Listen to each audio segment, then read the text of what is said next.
Basically, there are 2.4 billion people in the world today without an identity. And what that means is they're legally, they're socially, and they're financially excluded from services that you and I take for granted. And this is something that governments, that aid agencies, that NGOs have never been able to solve. But I'm delighted to say we are solving it right now. And I want to show you then how using digital identity plus blockchain technology can not only help us to advance the Sustainable Development Goals, but also to accelerate their impact. So who is familiar with the SDGs? Quick show of hands. I've completely gone off script. So the SDGs, in case you don't know what they are 17 goals backed by no less than 193 countries. They are considered to be, they build upon the success of the Millennium Development Goals. You may have heard a very famous Irish man, I'm a big fan of his, called Bono, talking about the Millennium Development Goals in the past, but they build on top of that. They're commonly referred to as the global goals, and they're basically things that we're looking to solve by the year 2030, and we believe that blockchain technology and digital identity can not only accelerate their impact, but also advance them. And what they are is a universal call to action to end poverty, to fight inequalities and injustice, and to tackle climate change. All very lofty, all very big goals, but we have been making an impact. We want people to make an impact, and I feel it's my duty here today to inform those of you who aren't familiar with them what they already are. And I want to show you specifically then how we are using blockchain to link them together and to accelerate the impact. First of all, before I do that, blockchain, hot topic. A lot of people may or may not know what it is. I'll try and demystify it. I'll show you how we have leveraged it to date. And a lot of people think that blockchain is the next internet revolution, and some people think that it's the missing piece of the internet, and I'll tell you why we think that is. So if you think about the internet, what it's done to the movement of video, of voice and data, think YouTube, think Skype, think WhatsApp, think Snapchat on your phones here today. But the only thing that we haven't really democratized to date is the movement of value. So we're still reliant on people like Bank of Ireland, the middlemen, the financial institutions, and there's nothing wrong with that. But up until 2008, before blockchain came along, before Bitcoin existed, the movement of value was in the hands of, let's say, certain institutions and certain people, but that has changed. And somebody who thinks it's going to make a really big impact, we met with them recently, are the World Economic Forum, and they predict that by the year 2027, 10% of global gross domestic product will be stored in one form or another on blockchain technology. So it's a huge opportunity. It's a really amazing technology. And another good definition comes from quite a reputable organization, and the key word here being trust before I get to that. But blockchain, according to the Bank of England, is a technology that allows people who don't know each other, think about you and me interacting here in the audience, I don't know who you are, but if I had blockchain, I can basically ensure that it allows people who don't know each other to trust a shared record of events. And trust is really the key word there. To go back to the universal ambitions that I mentioned with the Sustainable Development Goals, trust is really a foundation for tackling inequality, for promoting equality, etc. Trust is fundamental to everything of those. And if you think about the movement of value, as in money in my pocket, trust really is the fundamental thing behind that. If I have a euro, if I've got a 20 euro note in my hands, you trust that it is of value because people like the European Central Bank say it is. But what does the blockchain look like? So to give you a graphical example, what you have are blocks. They're connected together with a cryptographic chain. And what you do is you store events on the blocks on the chain. And in the case of what we're doing, and in the case of the Sustainable Development Goals, an example of what you can store in the blockchain, and you can effectively store anything, would be international aid. It could be remittances, or it could be healthcare entitlements. They're just some of the things that you can append to the blockchain. And physically what it is, going back to the idea of trust, you have a shared, what's referred to as a ledger, stored on numerous different computers, and they are all transacting with each other, thus removing the need for a third party to validate. So going back to the idea of trust, if everybody can trust the same record of events, which is on the blockchain, we're in a much better position to be able to do things that we couldn't do before. And back to the mission of ATech, I want to tell you how it happened. It kind of happened by mistake, if I'm being completely honest.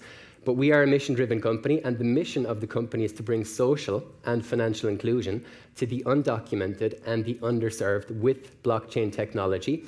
And why we're doing it is, basically every year, $1.1 trillion goes missing because of fraud, corruption, and a lack of transparency. And again, much like identity, it's something that governments have been slow to tackle. Part of the reasons that the SDGs exist, as I mentioned, are to tackle things like corruption. But really, we see it as a huge opportunity as well. And pop quiz again, how many SDG goals are there? Anybody tell me? 17, great. And one of them in particular is goal 16, and that's to promote peace and justice. And not to sound too much like I'm a lecturer in a college, but with the SDGs, what they've done, and I know some of the people involved, they've broken them down into sub-targets. And one of them is target 16.9. And 16.9 relates directly to what we're trying to do at AidTech. And the goal then of target 16.9 is to bring legal identity to everybody in the world by the year 2030. We believe it's possible with blockchain technology to do it. It's not the only way, but it's certainly one of the answers. And what we do is we use blockchain technology. And what we do is we base digital identity on blockchain technology to enhance transparency. So, for example, this digital identity that I spoke about could be in the form of a plastic card. It could be a mobile application. And effectively, what we're doing with the technology is we are taking a real-world entitlement. That could be aid, that could be remittances, that could be healthcare. And if you look at the funnel here in the middle, think about this as blockchain. And effectively, what we're doing is we're converting a real-world entitlement into a digital asset based on cryptography that's being moved around the blockchain from point A to point B to point C and so on. And I like to think of blockchain, and I like to think of what we're doing is we're almost like a data logistics company backed up by trust. That's how I would think of it. And if you look at that block there at the bottom right of the screen, I'm going to show you then how you can relate that to international aid and a project that we did in Lebanon with Syrian refugees to move information all across the blockchain and to give it complete transparency. And that's the mission, really, to bring transparency to something that was previously opaque and to bring trust into it. And it's not just theory. So what are we really doing out there now today? What are some companies doing to help accelerate the SDGs and to advance the impact? Well, ways in which we've used the technology. And again, it all happened because of my good friend Joe. Joe ran a marathon back in 2009. He's a bit of a madman. He's here from Dublin. I like to call him Quadzilla because he's got a massive set of quads. But those quads pounded through the Moroccan desert in 2009 for 151 miles. He was actually chased by a camel at one stage because he collapsed in the middle of the race. He got back up and he had to stay in front of a Bedouin hauling a camel, or else he had to basically get out of the race. But to make it more relevant, Joe, the madman that he is, he ran 151 miles. He raised $122,000. About 6 months later, he contacted the charity to whom he gave all the money, and they weren't able to give him an answer as to where the actual money was spent. So anyway, we weren't humanitarians by default then. We've since become humanitarians. But almost by chance, we realized that something like international aid, going back to the figure that I mentioned of $1.1 trillion going missing, blockchain was a way that we could bring transparency to that. Joe was working with a guy here in Dublin to help him correct a thesis that he was doing in the University of Nicosia in Cyprus. And if you recall what happened in Nicosia in 2012, they had a big bail-in, and Bitcoin, blockchain technology, became very popular. Hence, he decided to do it there. But somebody helping him correct his thesis here in Dublin and bind it and everything runs a charity where people cycle all the way from Dublin to Chernobyl to help children who suffered from the radioactive disaster. And he said to Joe, you know what, the real innovation with blockchain, this was 2012, is transparency. It's bringing transparency to something that was previously opaque. And at the time, when Bitcoin first came out, when blockchain, people were using it to be anonymous. And some people still do, but we see the real innovation. We think blockchain is an exponential technology that can promote transparency. And an example of a project that we ran, it was in Lebanon. This was supported by our good friends here in Dublin with the Irish Red Cross. We worked with an amazing guy called Danny Curran. Hat tip to Danny if you're watching the live stream or you watch this back. But Danny is the head of fundraising, and Danny had the vision to see that something like blockchain could be used to bring transparency to the movement of international aid. So we ran a project with them on the ground in Lebanon. And again, I'll show you what it looks like right now, but in line with my talk and in line with what I'm saying about the SDGs, about blockchain, about identity, how it can be used, the specific target that we went for here, again, is target 16.9, and that's to bring legal identity to everybody in the world by the year 2030. And the way we think of it in our company is that our technology roadmap, our business roadmap is completely driven by these sustainable development goals. We believe it's an untapped business opportunity and that everybody should be aware of it and that you can make an impact and you can make money at the same time. That's a message that we're trying to drive home to everybody we meet. We believe they're not mutually exclusive. And I'll show you what it looked like then. So here is Gabriel Pictet, a good friend of ours. He's from the International Federation of the Red Cross, based in Geneva. And what you see here is Gabriel creating and issuing digital identities on our platform. And in a groundbreaking project that I spoke about in Lebanon in 2015, these same identities were used by Syrian refugees from the Akkar refugee camp to obtain goods from a supermarket in a completely transparent manner, which had never been done before. The first time that blockchain technology was ever used to deliver international aid. And we proved, with the help of the Red Cross, with the help of the people on the ground, with the refugees, while maintaining their dignity through identity, that you can, you will, and we will keep doing it, bring identity to the unidentified, in line with target 16.9. That kind of rhymes as well. Didn't mean that to happen beforehand. And what it can look like then is with a donation app that we have like this, you can make a donation to an appeal, it can be to an individual, it can be to a group.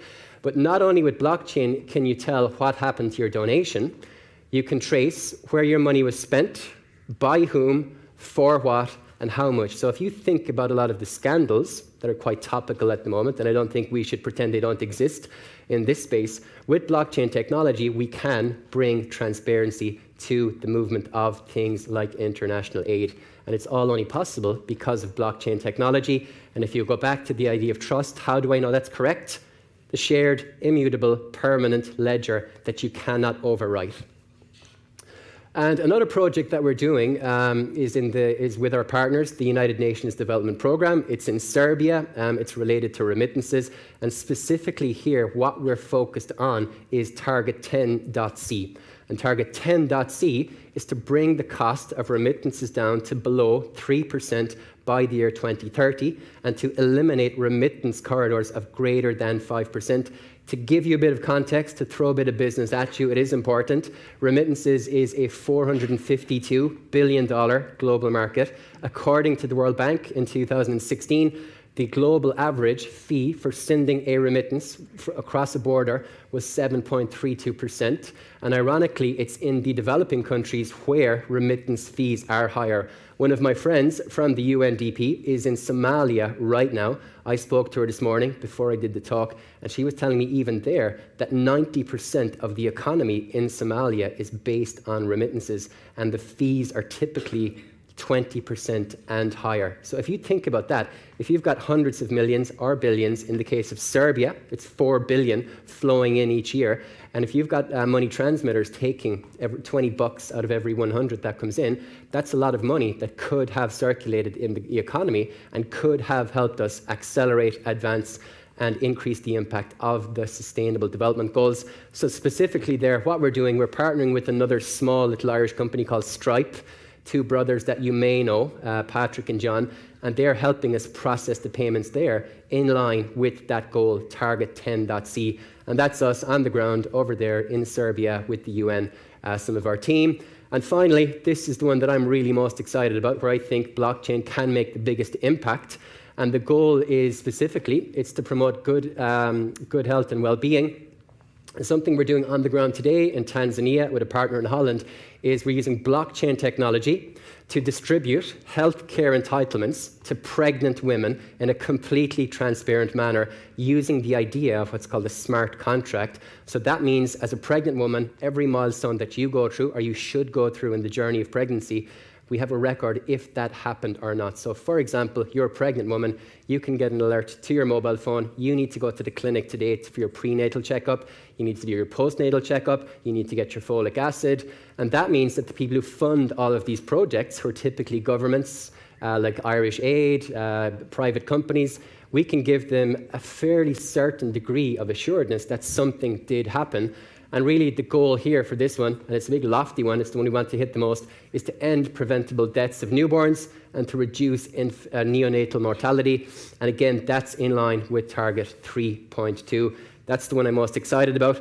So I hope you learned a little bit about the Sustainable Development Goals, if you haven't already. I hope you can see how you can take inspiration from them like we have, and that with the advent of exponential technologies like blockchain, like artificial intelligence, like machine learning, we can really harness these and we can use them as a positive driver for change in the world, again, making it all sustainable for everybody. So thank you for your attention. Hope you enjoyed it. 16 minutes, I think it was. Hope you didn't keep you too long. An absolute pleasure, and thanks again to the committee for being here. Really enjoyed it. So that's me.